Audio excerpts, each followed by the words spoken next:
Sherlock Holmes, starring Basil Rathbone and Nigel Bruce. The makers of bromoquinine cold tablets bring you another adventure of Sherlock Holmes, with Basil Rathbone as Sherlock Holmes and Nigel Bruce as Dr. Watson. Friends, when you're the victim of a cold, remember this. Bromoquinine cold tablets are made exclusively to help relieve the usual distress of cold. They're not a cure-all. They're made for one purpose, and one purpose only. To help relieve the common miseries of a cold. The ache, the pain, the fever, and nasal stuffing. That's why they do such an effective job. Give yourself the advantages of specialized medication. When a cold attacks, take bromoquinine cold tablets as directed, and only as directed. Now, here we are again in our habitual armchair in front of Dr. Watson's fireplace, waiting for the good doctor to put down the evening paper. Oh, I beg your pardon, Mr. Manning. I didn't see you come in. I was reading about your latest American gang shooting. Yes, crime seems to be riding high, wide, and handsome in most of our big cities, I'm afraid. What a pity we haven't got Mr. Sherlock Holmes on the job. This is just what I was thinking. But on the other hand, these gangs of racketeers have sprung up since he retired. Perhaps he wouldn't know how to handle it. Rubbish. I can remember just one case we handled back in '94. It was concerned with Giorgiano, the worst gang leader New York ever had. They didn't call it racketeering in those days, but it amounted to the same thing. Kidnapping, blackmailing, bombing, terrorizing innocent people. By during the course of that particular case, Giorgiano had one man taken for a ride, as you call it. Yeah, that sounds interesting. Why don't you tell us about it? Well, it's a bad story. Let me see. It was in November in the year 1894. Holmes and I were sitting in our rooms in Baker Street. Well, I thought you said this story was about the head of a New York gang. Yes, so I did, Mr. Manning, so I did, just to interrupt. Even famous gangsters have been known to travel about from time to time. Well, as I was saying, Holmes and I were sitting in our rooms in Baker Street, and our housekeeper, Mrs. Hudson, ushered in a friend of hers, a landlady who kept lodgings in Great Orme Street. Holmes invited her to sit down. The poor woman was obviously harassed and kept sucking away at the fringe of her cape.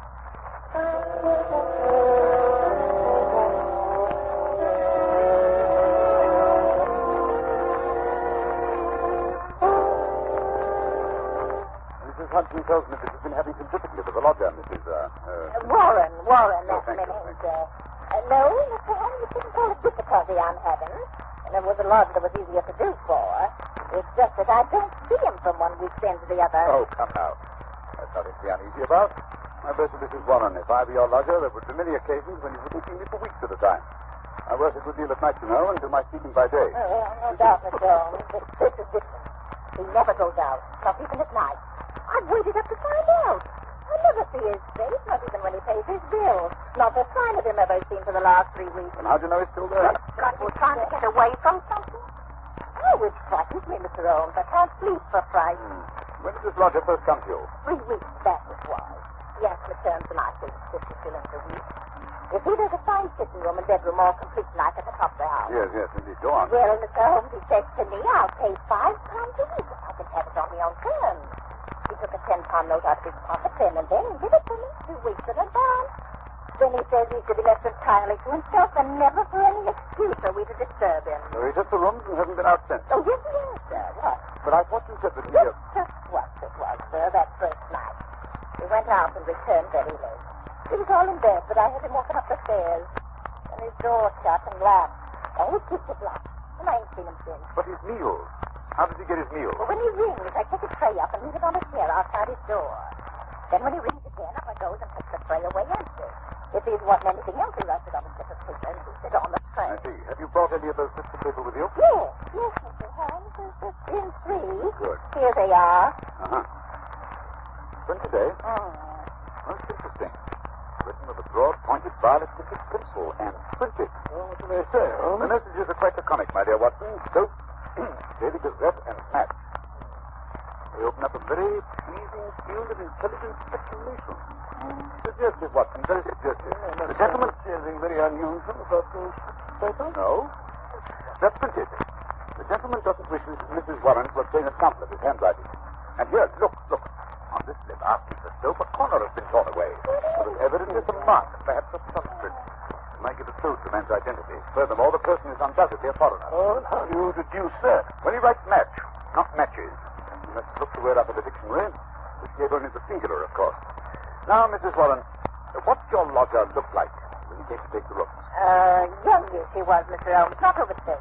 Middle-sized, dark, and he had a beard. Spoke English? Yes, sir, he spoke English well enough, but with an accent to the foreign. What I tell you, Watson, what I tell you. Did he give his name? No, sir. He had any letters or callers? No, sir. Where did he retire when you or the girl go in to do his in the morning?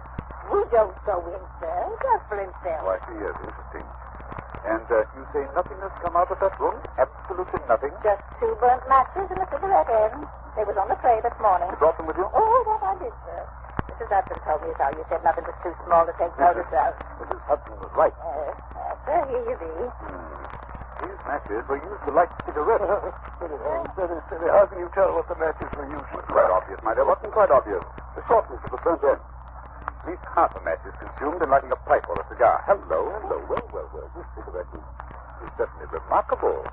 Yes, Mrs. Warren. The gentleman who is now living in your rooms is not the gentleman who engaged them. No, Holmes, you can't tell us that. You can deduce that from the cigarette itself. Elementary, my dear Watson, elementary. Notice the size of the thing. I believe you said the first gentleman had a beard, Mrs. Warren. Yes, sir. A black beard it was, and a flowing moustache. Yes. Now, take the cigarette. Only a clean-shaven man could have smoked down this far. Why, Watson, even that bristle you call a moustache would have been singed. That's not very funny. Perhaps he used a holder. Impossible, my dear fellow. Notice the way that it's matted at the end. No, it's a different person entirely. How could he have got in? Well, he went out the first night, Mrs. Warren tells us. But did the same man return? I think not. I think it was the second chap who came back. The one for whom the first man took the room. Perhaps they both returned. Possibly that there are 2 men in those rooms. Excellent, my dear Watson. Excellent. You're coming along. Now, tell me, Mrs. Warren, how much does the fellow eat? Would it be enough for 2? Oh, no, sir. He eats so little I often wonder if he can keep life and warm. Well, that settles that. Oh? Well, Mrs. Warren, there seems to be nothing more to be done for the moment. I hardly think the situation is dangerous, at least not for the present. But keep us informed of any further developments. Oh, thank you, Mr. Holmes. I feel easier in my mind already. Thank you, sir. Thank you. Not at all. Good day, gentlemen. Good day, Mrs. Warren. Look here, Holmes. You're not going to go fucking about in this affair. The man is probably just a harmless eccentric of some sort. You never know, Watson. You never know. Whoever he is living in terror. Huh? Terror of what, I wonder? Oh, rubbish. Besides, who's going to foot the bill? What do you expect to get out of a case like this? Education? The pursuit of knowledge, Watson, is my great hobby. Pursuit of knowledge of a foot. Curiosity, that's what it is. Plain, unadulterated curiosity. Oh, possibly, Watson, possibly. Education, pursuit of knowledge, curiosity. Perhaps they all amount to the same thing. Where are you going to look for your education in this case, if I may ask? In the Daily Gazette, my dear fellow, in the Daily Gazette. A newspaper is often a very storehouse of knowledge.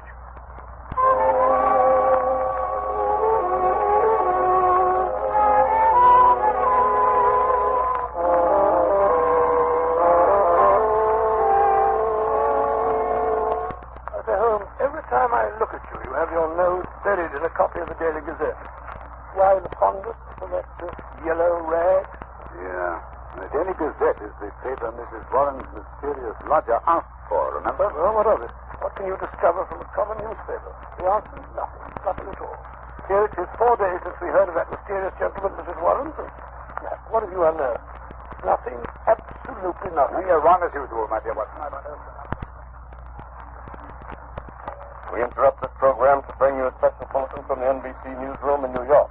President Roosevelt will address the joint session of Congress at noon tomorrow. We return you now to the adventures of Sherlock Holmes. My chief enemies to the hiding place of the mysterious lodger. How would you go about keeping in touch with him? Just right now. Through the papers, my dear fellow, through the agony column. And since Mrs. Warren's lodger received only one paper, the notices must appear in that. Of course, I see now, but how can you tell which notice is the one we're after? By elimination, Watson. By elimination. Take this paper, for instance. The edition which appeared 2 days after the lodger took up his residence with Mrs. Warren. The agony column, huh? Let's have a look. Dear me. What a collection of groans, cries, and utter nonsense. Oh, perhaps, my dear Watson, perhaps. But nevertheless, an invaluable hunting ground for the searchers after education. Well, go on. The first one reads, surely Jimmy will not break his mother's heart. That's a very certain. Listen to this. It's the lady who fainted in the Brixton Yes, disregard that. The lady doesn't interest me. Here's another. Every day, my heart longs. Oh, bleach, Watson. Unmitigated bleach. Go on, please. Well. Be patient. We'll find some means of communication. Meanwhile, watch this column. It's signed G. Sounds more plausible, eh? Are there any others? Yes, 3 days later we picked up the trail again. Here it is. There, that one. And making successful arrangements, patience and prudence, the clouds will pass. G again. Yes, nothing for 2 weeks after that. Then comes something more definite. Here. The path is clearing. If I find chance to signal, remember code. A1, B2, and so on. You'll hear soon. Oh, what's more G? By Jove. Things are warming up. Oh, see who that is, will you, Watson? Sure.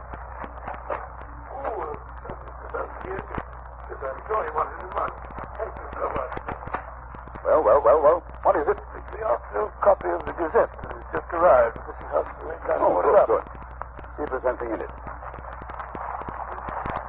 House of Parliament in heated session. Actress has pearls still. Oh, come on, give me that paper. Look out, Holmes. You tell. Snatching a paper out of a fellow's hands like that. Nice manners, I must say. Here we are, Watson. Here we are. Oh, you were good. I read house with white stone facing, third floor, second window left after dusk. G. Ha. That's definite enough, Watson. That's definite enough. Hello. What's that? Look out of the window, will you, Watson? We your friend, Mrs. Warren. I said it. She must be excited. Her hat's on the side of her head, and she's puffing like a steam engine. There's Mrs. Hudson. Just let her in. Yeah, something's happened. We weren't there. Confound it, Watson. I hope nothing did it. Come in.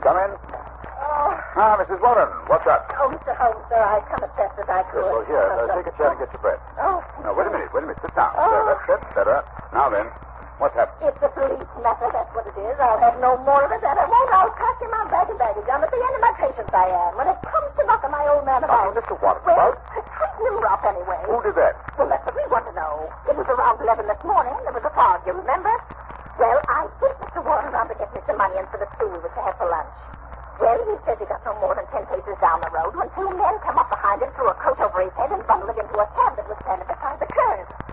12 o'clock, 1 o'clock, and he don't come back. And there am I in me stew left waiting for the onions. Well, at 2 o'clock, they come up a stew anyhow. And you know what a stew is like without onions. Yes, it's like tea without... Yes, without milk. I like mine. Well, tea without milk is about that. It's one of the most... Go on, Mrs. Warren. Go on, never mind. Yes, well, at 3 o'clock, my old man comes home, all black and blue, and his coat tore. At first, I think he's been in some pub. He's got a weakness for a drop now and then. Yes. Go on. And pretty soon, I see he's not drunk, just dazed, and he tells me he's been driving around for 2 hours with a couple of men threatening him, and finally they opened the door and shoved him out. And when he comes to, he found he was on Hampstead Heath, so he took a bus home, and there he lies now on the sofa, moaning and groaning. Indeed, most interesting. Oh. Did he notice the appearance of the man? Did he hear them talk? No, Mr. Holmes. He's clean dazed. He just knows he was lifted up as if by magic and then dropped again. If by magic? Yes, sir, that's right. And you connect this attack with your lodger? Well, sir, we've been living there 15 years now, and those happenings ever came before. I've had enough of it. Money's not everything. I'll have him out of the house before the day is Now, done. wait a minute, Mrs. Warren. Wait a minute. Don't do anything rash.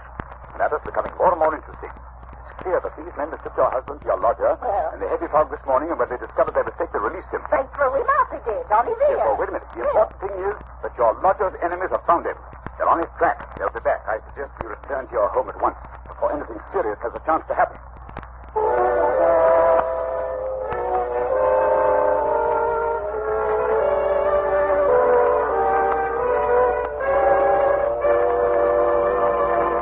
Just a moment, we'll rejoin Sherlock Holmes as he endeavors to solve the mystery of Mrs. Warren's lodger. Ladies and gentlemen, in every American city, town, or village, you'll find a group of people who are worthy of the highest praise. The American druggists, men and women who are always on the job to serve our needs day and night. This evening, we have a very welcome guest, a druggist from the city of the famous Mardi Gras, colorful New Orleans, Mr. Wally Schweikart of the Schaefer and Schweikart Pharmacy at Carrollton and Genesee. Now, here's what happened the other day when a friend of mine visited the Schaefer and Schweikart pharmacy. Mr. Schweikart, you certainly have a fine modern drugstore. How long have you been serving this neighborhood? About 25 years. Well, sir, it's a long time. Say, what were those big buildings I just passed on the way out? Why, the famous Tulane and Loyola University. And we're proud to have some of the students among our best customers. And I suppose you have an occasional professor stopping in, too, huh? Yes, we do. College students and professors buy medicines just like anyone else. And that brings up a question I'd like to ask. What do most of your customers buy when they want to relieve the usual symptoms of colds? Bromoquinine cold tablets by a big margin. We recommend them, and both Mr. Shape and I have used them to help relieve the common miseries of our own colds. That's just the way it happened, isn't it, Mr. Schweikart? Yes, that's right. It's been a pleasure to have you with us, Mr. Schweikart, and your statement bears out the results of a coast-to-coast survey conducted by one of America's leading research organizations and taken among over 2,000 American druggists just like yourself. It was found that more than 87%, that's about 9 out of every 10 druggists, recommend bromoquinine cold tablets as an effective aid in the relief of the usual cold symptoms. And in addition, the majority of these druggists said that bromoquinine cold tablets were their largest selling tablets made exclusively for the common distress of cold. Friends, when you have the usual symptoms of a cold, get the preparation your druggist probably recommends. Time-proven bromoquinine cold tablets can take only as directed. Bromo, B-R-O-M-O. Quinine, Q-U-I-N-I-N-E. Bromoquinine cold tablets.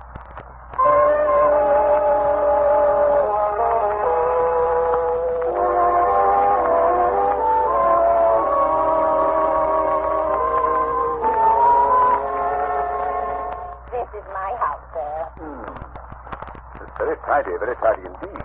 Starched curtains, polished doorknobs. I do my best, Mr. Holmes. Now, where do I put my keys? Those windows on the top floor where the lamp is lit. Those are the lodgers' rooms, I take it? Yes, sir. Oh, here's the key. You slipped inside the letter number bag. Will you come in, gentlemen? Holmes? The door's open. Come on in. I say, why are you staring at that house across the street? You see it, Watson? You see it? Of course I see it. I'm not blind. High red house with white stone facing. Of course. The message. Yes. Watson, that is undoubtedly the signal station. Notice the to let sign on the window? An ideal spot, my dear fellow. An ideal spot. Yes, I was supposed to be gone inside, but keeping Mrs. Warren waiting. Right, Watson. Practical as usual. Oh, Mrs. Warren, what now? I don't rightly know, sir. Well, I suppose we begin by taking a look at this mysterious lodger of yours. Well, how are you going to manage that if he keeps the door locked? When do you take his next tray up to him, Mrs. Warren? He usually has his key around 4:30. 4:30, eh? It's almost that now. Is there any chance, another room with a door opening onto this corridor? No, sir, that is. Oh, wait a minute, sir. There's a cupboard. A big cupboard almost opposite his door here. Excellent. What you and I will secrete ourselves in that cupboard while Mrs. Warren fixes the gentleman's tea tray. Very good, sir. I'll do it right away. It's the top floor, Mr. Holmes. You can't miss it. The cupboard door is the first one to the right, at the head of the stairs. Good, thank you. Come on, Watson. You do think it's nice, spying like this? Watson, you've too many scruples for a first-class detective. Oh, come on. These stairs, they creak like a rusty thing. Well, now what are you doing? I'm moving my shoes. You better follow my example. That way you have a much better chance of being undetected. Very well, but I feel like a criminal myself. Oh, not I can't get this shoelace undone. Well, look, this takes breaking. We can't sit here all night. All right. Oh, here you are. Come on now. Quiet. You sound like the charge of the light brigade. I'm not making any more noise than you are. Easy now. Shut the door. Yes, go. What? What you said was a large. Out of place, please, Julia. Close the door. Wait till the crack. That's enough to see through. That's not the best thing put together like this. Well, you're not supposed to. I'll do this little band, but it's myself. Here comes Mrs. Warren now. Stop that noise, Watson. You're talking like a grandson. Yes, here she is.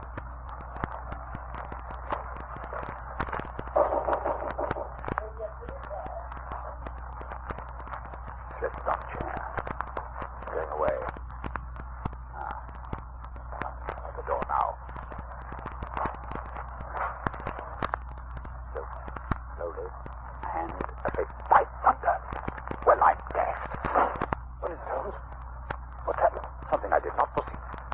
downstairs quickly, Watson. Why all excitement? Who was it? Who opened the door? Remember, I deduced the substitution of lodgers, Watson? Yes. What I did not foresee was that we should find a woman, and no ordinary woman, Watson. No, of course not. Dark, young, handsome, with a face etched with terror. Terror? Do you think she saw us? I think she suspected our presence. Well, what do we do now? When we put on our shoes, they're going to spend the next few minutes on the front doorstep. Why? You remember the message said that G would communicate with the lady at dusk today? Please keep an eye on the window opposite. Yes, but It's almost dark now. Come along.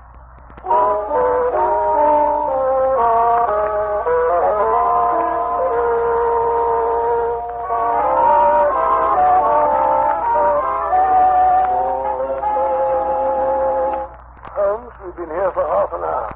My fingers are practically numb.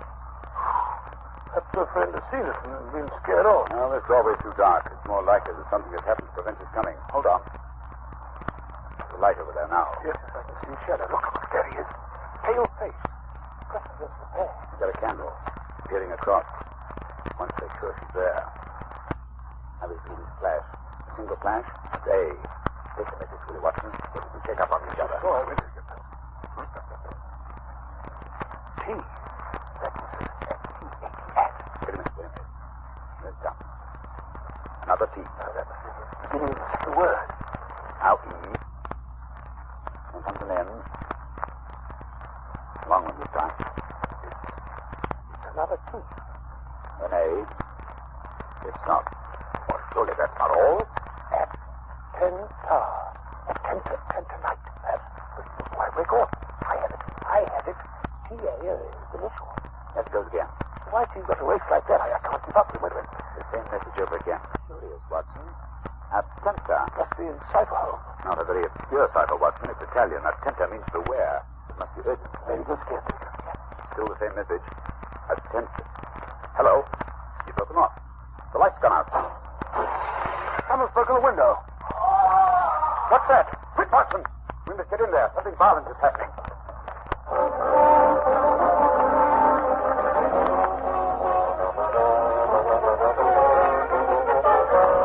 The doors are locked open. Come on, Ben. Keep your revolver handy. God, I can't see your face. Here, up these stairs. Hello. There's a camp where he dropped it. It's warm. Got him at Watson. That's better. Let's look around a bit. So quiet. Almost uncanny. Where could he have gone? There's a broken window. And here, look here, Watson. Blood. A trail of blood on heavy objects has been dragged along the floor. Use this cupboard door. Open it, Watson. Is it open? Oh, very well. Oh, look. On the floor, a man. On his back and covered with blood. Look, there's a knife. A knife sticking straight up. Driven blade deep into the body. A terrific blow. Give me that candle. Let's have a look at it. Yes. There. Look at the red circle drawn on the floor under his head. A halo in blood. Holmes, what are you doing with that candle? Finishing the message. I think it will be helpful. Let's get to the root of this mystery. I must find out how he got there. You mean this man? Then you recognize him? Naturally, Watson. It's Black Georgiano, the head of the most terrible band of criminals in America. Like Georgiano. Gee, for Georgiano. Then it must have been he who sent the message. What's he doing over here in England? That's the question we look after the lady from across the street. We should be here in a moment. I signaled her to come. Here she is. Carissimo, I have a come. Ah, fool. What is it? What have you done with him? You must prepare yourself for a nasty shock, madam. My husband, what has happened? What are you hiding from me? Who is that on the floor? I beg of you not... Oh, let me see. Georgiano. Tell me, you have seen him. He's dead. Please don't be so upset, madam. But it is wonderful, marvelous. What? You are a policeman. You have killed him. Oh, I'm so happy. You have killed He him. was dead when we found him. How so? But it was my Jenna who killed him. My wonderful Jenna. He has done it so perfectly. He has painted him magnificent. But where is he? Just now he sent a message for me to It come. was I who sent the final message. Your husband disappeared out of the back window, if I read the signs correctly. But I ran away. For my husband, he did it to protect himself. To save me. No one could blame him.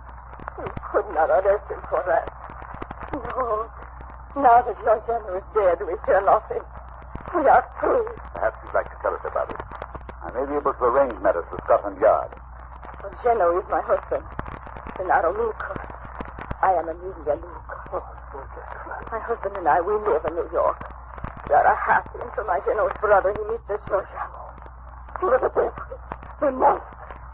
There is no judge in the world who would punish my husband because he killed him. Yes, I understand he had rather an unsavory character. He was a king. He makes the young Italian men join in his society. Gennaro's brother was one of his men. He cannot break away. He must do the most terrible thing. And then one night he say no. He was shot. Shot in the back. In the back? Quite a sportsman, eh? Oh, quiet, Watson. After that, this Giorgiano, he say my husband must join his gang. He began to make love to me. He was terrible. I'm so afraid. So you ran away? Yes. One night we go on a boat for England. But we know Giorgiano will follow us when he finds out. My Geno, he hide me where I will be safe. He knows Giorgiano will come. And he waits for him outside. Tonight he arrives at last. But my Geno is ready. He is prepared to kill him. Oh, he is a hero, my Gennaro. Holmes, I don't know what the British point of view will be, but I imagine that in New York, this lady's husband will receive a pretty general vote of thanks. Oh, I think we can arrange the British point of view, Watson. Scotland Yard has been on the lookout for this Giorgiano since they heard he had landed. Mr. Luca has just taken a little bit of work, that's all. And now, Mrs. Luca, if you'll come with me, I believe we can arrange matters satisfactorily. Gracias, senor, gracias. I'm so happy. Well, it's been an interesting case, Holmes, but I still can't for the life of me see what you expect to get out of it. Education, Watson. A little more education. Always seeking knowledge at the old university.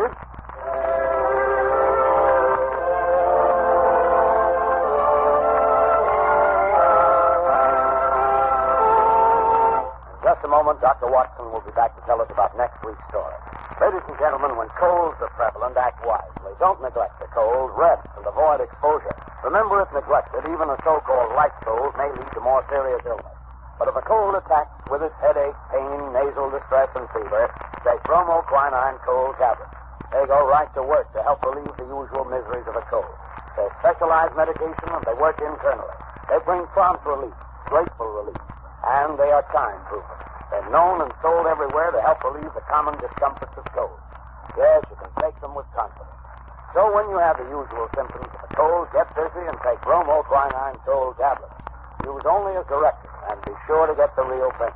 Look for the letters LBQ on the tablet, and always ask for them by name. Bromo, B-R-O-M-O.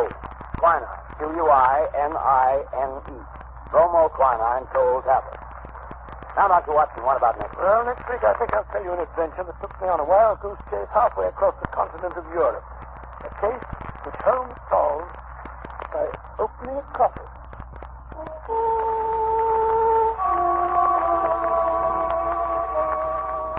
You have been listening to a Sherlock Holmes adventure adapted from Sir Arthur Conan Doyle's story, The Adventure of the Red Circle, with Basil Rathbone as Sherlock Holmes and Nigel Bruce as Dr. Watson.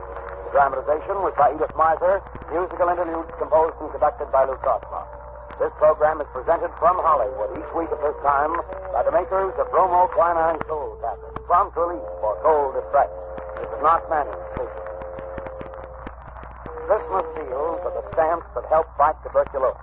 Your contribution to the health and strength of our nation. Buy your Christmas seals today. This is the Red Network of the National Broadcasting Company.